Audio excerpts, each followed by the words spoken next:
வழங்கப்படுகிறது.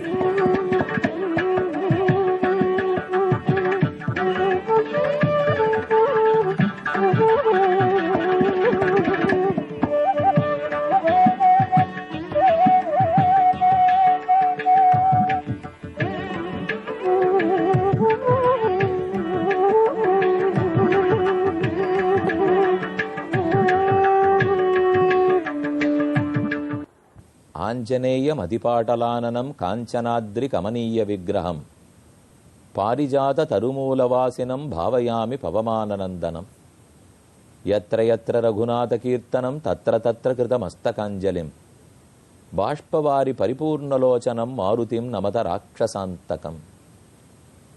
அரக்கர்களையெல்லாம் ஒழித்தவர் ஹனுமான் ஆஞ்சநேய சுவாமி. நம்முடைய பிராணவாயு நமக்கு மிகவும் முக்கியமானது. கண், காது, மூக்கு, நாக்கு முதலான அவயவங்கள் இல்லாமல் கூட வாழலாம். ஆனால் பிராணவாயு, மூச்சு காற்று இல்லாமல் யாரும் வாழ இயலாது. அதே போல ராமனுடைய வானரப்படையில் யார் இல்லாவிட்டாலும் ராமன் ஜெயித்து விடுவார். ஆனால் ஆஞ்சநேயர் இல்லாமல் நடக்குமா? அவர்தானே முக்கியமான பிராண தேவதை. ஆகையால் தான் ஓரொரு ராமர் சன்னிதானத்திலும் அவரை வணங்கப் போவதற்கு முன்னால் ஹனுமானை வணங்கிவிட்டுத்தான் செல்கிறோம். தற்போதும் நாம் சென்னையில் மேற்கு தாம்பரத்தில் புகைவண்டி நிலையத்துக்கு எதிரே உள்ள கோதண்டராமர் திருக்கோயிலை அடைந்துள்ளோம். இங்கே கோதண்டராமராகவும் கல்யாணராமனாகவும் ராமன் எழுந்தருளியிருக்கிறார். தனி ஆஞ்சநேயர் சந்நிதி. எப்போதும் ராமனுக்கு எதிரில் அவனை தரிசித்துக் கொண்டும் ஆஞ்சநேயர் இருக்கலாம். துவஜஸ்தம்பத்தில் ஓர் புறத்திலும் ஆஞ்சநேயர் இருக்கலாம். அல்லது தீபஸ்தம்பத்தில் ஆஞ்சநேய சுவாமி இருப்பார். தற்போதெல்லாம் நாம் கார்த்திகை பண்டிகையை கொண்டாடி கொண்டிருக்கும் நாள். இந்த சமயத்தில் வெங்கதிரோன் குலத்துக்கோர் விளக்காய்த் தோன்றிய இராமன். சூரிய குலத்தில் பிறந்தவன் ராமச்சந்திரன். சூரியனுடைய ஒளியைத்தானே உலகத்தில் இருக்கும் அனைத்து ஒளி பதார்த்தங்களும் பெறுகின்றன. பகவானிடத்திலிருந்து ஒளி வெள்ளம் பெருகுகிறது. சூரியன், சந்திரன், நட்சத்திரங்கள் ஆகிய அனைத்தும் ஒளிவிடுகின்றன. அந்த ஒளி வெள்ளத்தில் மூழ்கி திளைத்தவர்தான் ஆஞ்சநேயர். அவர் திருமுக மண்டலத்தையும் திருவடிகளையும் சேவித்தாலே ராமபக்தி என்னும் ஒளி நன்கு புலப்படுகிறது. நம் கண்கள் இல்லாமல் போகலாம், ஆனால் அறிவொளி இல்லாமல் செல்லக்கூடாது. அறிவையும் பக்தியையும் நெஞ்சில் உறுதியையும் எடுத்த காரியத்தில் வெற்றியையும் ஆஞ்சநேயரே நமக்கு அருளுகிறார். அந்த சுவாமியை சேவித்துக் கொள்ளுகிறோம். அவரிடத்தை விடை பெற்று கொண்டு வலம் வருகிறோம். ராமர் கோயிலில் எப்போதும் தனிக்கோவில் நாச்சியார் சந்நிதி கிடையாது. சீதை ராமனுக்கு அருகிலேயே இருந்து விடுகிறபடியால் தனி சன்னிதானத்தில் சீதை இருப்பதில்லை. ஆனால் ஏனைய விஷ்ணு கோவில்களில், பெருமாள் கோவிலில் தனி நாச்சியார், பெருந்தேவி தாயாரோ, சவுந்தரவல்லி தாயாரோ, கணபுரநாயகி தாயாரோ என தனிக்கோயிலில் இருப்பார். ஆனால் ராமர் சன்னிதானத்தில் பெருமானோட கூடவே எழுந்துருளி விடுகிறார். இனி நாம் அடுத்த நாள் சந்திக்கும் போது ராமன் மூலவரையும் உற்சவரையும் சேவித்துக் கொள்ளுவோம். தற்போது முக்கியமான கேள்வியில் உள்ளோம். நம்முடைய கேள்வி பெரும் ஐயத்தின் வெளிப்பாடு. நம் அனைவருக்கும் கடவுள்தான் ஆட்டுவிக்கிறார் என்பது புரிகிறது. ஆனால் உலகத்தில் எத்தனையோ தவறுகள் நடைபெறுகின்றனவே. இவை அனைத்துக்கும் பகவானா காரணம்? நல்லதுக்கு மட்டும் பெருமான் காரணம், தீயதுக்கெல்லாம் நாம் காரணமா? அல்லது இரண்டுக்குமே நாம் காரணமா? அல்லது ஒருவேளை இரண்டனுக்கும் பெருமான் தான் காரணமா?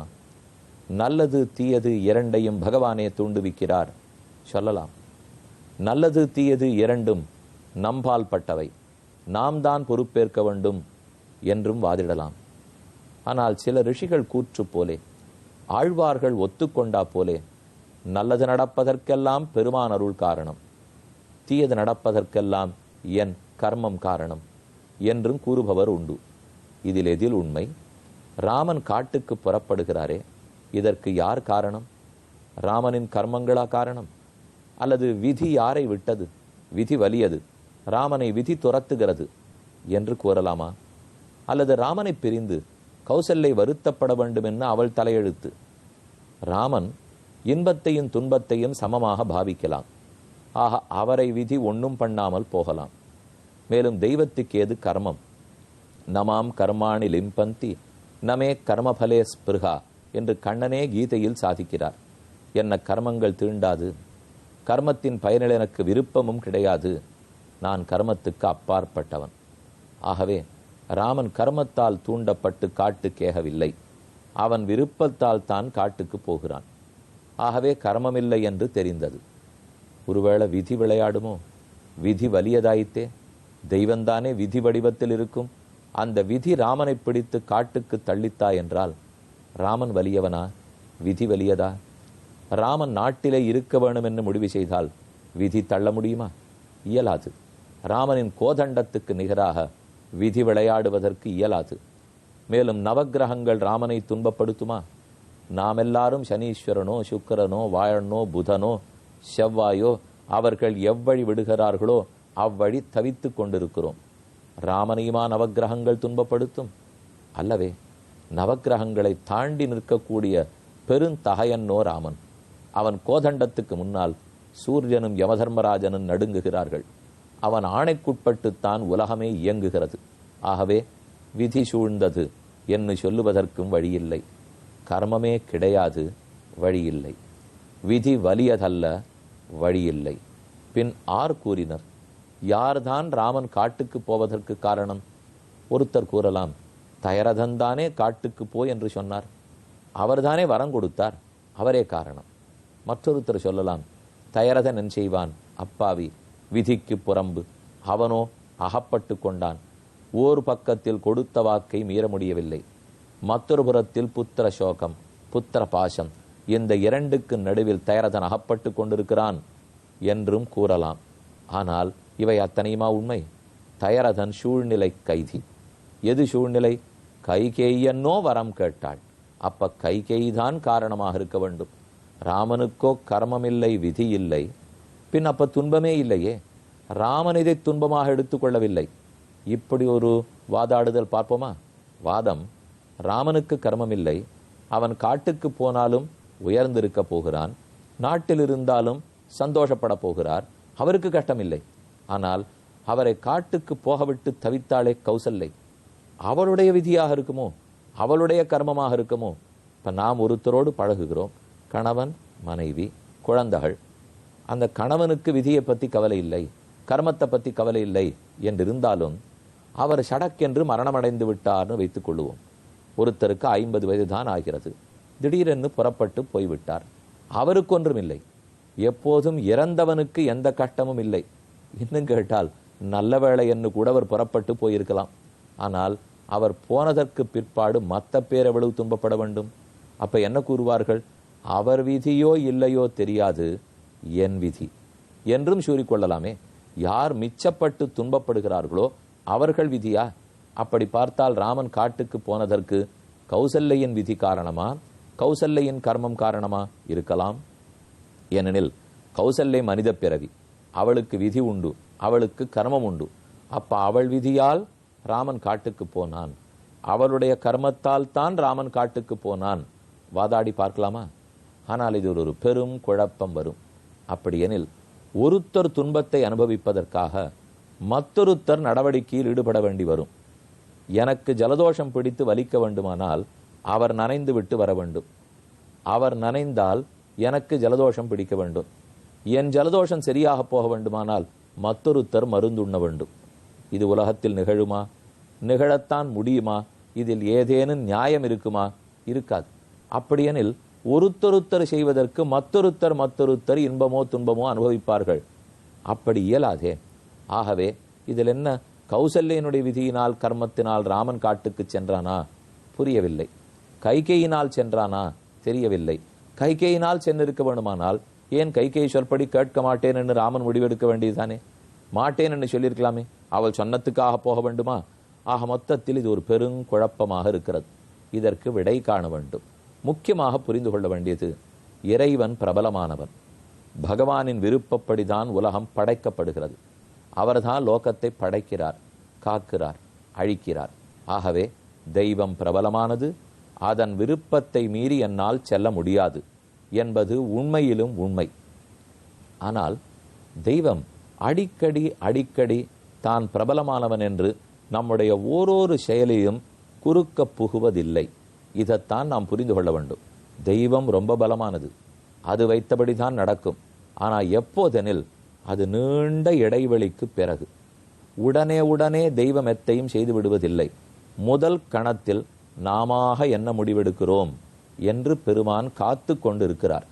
நாம் சரியான முடிவெடுத்தால் அதையும் அனுமதிக்கிறார், தவறான முடிவெடுத்தால் அதையும் அனுமதிக்கிறார். அனுமதிப்போடோடு நிறுத்தி விடுவதில்லை, மேற்கொண்டு தூண்டியும் விடுகிறார். ஆகவே தெய்வம் பிரபலமானது, படைத்து காத்து அழிக்கிறபடியால். அவனேதான் வலிமையானவன். அவன் நினைவுப்படிதான் இந்த உலகம் நடக்கும், உண்மை. ஆனால் அந்த பெருமான் ஒரு சிறு நினைவு ஏற்றுக்கொண்டிருக்கிறார். அவர் நினைவுப்படிதான் உலகம் ஓடும். அவருடைய பல நினைவுகள், கோடிக்கணக்கான நினைவுகளுக்குள்ளே இதுவும் ஒரு நினைவு.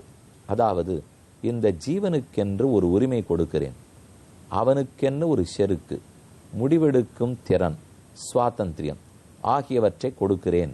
பகவான் தான் முடிவெடுக்கிறார். அந்த முடிவினால எனக்கு என்ன கிடைக்கிறது? நானாக சிந்தித்து முடிவெடுக்கலாம், வேதத்தை படிக்கலாம், பாசுரங்களை படிக்கலாம், முன்னோர்கள் வாழ்ந்த வாழ்க்கையை எடுத்து படிக்கலாம், படித்து நல்ல முடிவாக எடுக்கலாம். இந்த முடிவெடுக்கக்கூடிய ஒரு திறமையை பகவான் தன் சங்கல்பத்தாலே நமக்கு அருளியுள்ளார். அவர்தான் கொடுக்கிறார். அதன்படிக்கு நான் அவருக்கு அடங்கிய வந்தான். இந்த ஒரு வலிமையும் இந்த முடிவெடுக்கும் உரிமையும் இறைவன்தான் கொடுத்துள்ளார். ஆகவே அவர்தான் வலிமையானவர். ஆனால் அந்த முடிவெடுக்கும் உரிமையை வைத்து கொண்டு நான் யோசித்து ஆராய்ந்து முடிவெடுக்கிறேனே, அதற்குள் பெருமான் நுழைவதில்லை. அதற்குள் அவர் புகுந்து குழப்புவதும் இல்லை. நீயாக பார்த்து முடிவெடுப்பாய் என்று விடுகிறார். அதுவும் செய்ய மாட்டார். யாருக்கெனில், நான் எந்த முடிவும் எடுப்பதாக இல்லை, நம்மையே உம்மிடத்தில் சமர்ப்பித்து விட்டோம் என்று யார் சரணாகதி செய்கிறானோ அவனுக்கு அனைத்து முடிவுகளையும் பெருமான் எடுக்க தயாராக இருக்கிறார். அவன் சில முடிவுகளை மட்டும் தான் எடுத்தால் போதும்.